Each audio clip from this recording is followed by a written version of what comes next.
पतिरण सहचरण चतुर दशरथ चरमरुण विमोचना कोसलसुता कुमार भाव कंचुकित कारणाकारा कौमार केलि गोपायित कौशिकाध्वरा रणाध्वर धुर्य भव्य दिव्यास्त्र बृंद वंदिता प्रणत जन विमत विमथन दुर्ललित दोर्ललिता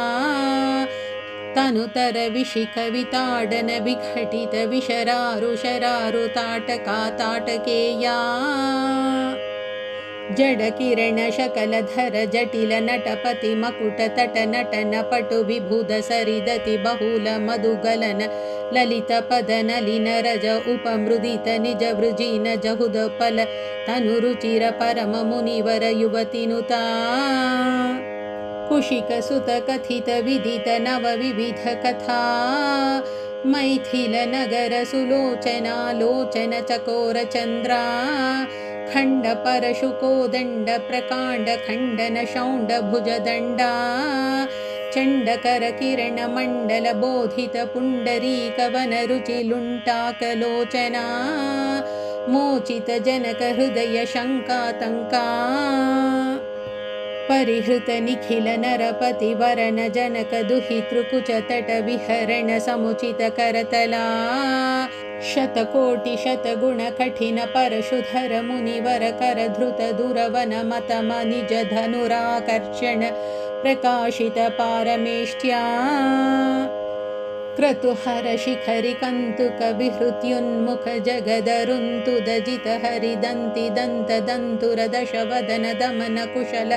दशशत भुज मुख नृपति कुल रुधिर झर भरित पृथुतर तटाक तर्पित पितृक भृगुपति सुगति विहति करनत परुडिषु परिघा अनृत भय मुषित हृदय पितृवचन पालन प्रतिज्ञावज्ञात यौवराज्या निषाद राज सौहृद सूचित सौशील्य सागरा भरद्वाज शासन परिगृहीत विचित्र चित्रकूट गिरि कटक तट रम्यवस्था अनन्य शासनीया प्रणत भरत मकुट तट सुघटित पादुकाग्र्याभिषेक निर्वर्तित सर्वलोक योगक्षेमा पिशित रुचि विहित दुरित बल मथन तनय बलि भुगनुगति सरभस शयन तृण शकल परिपतन भय चकित सकल सुर मुनिवर बहुमत महास्त्र सामर्थ्या द्रुहिण हर बल मथन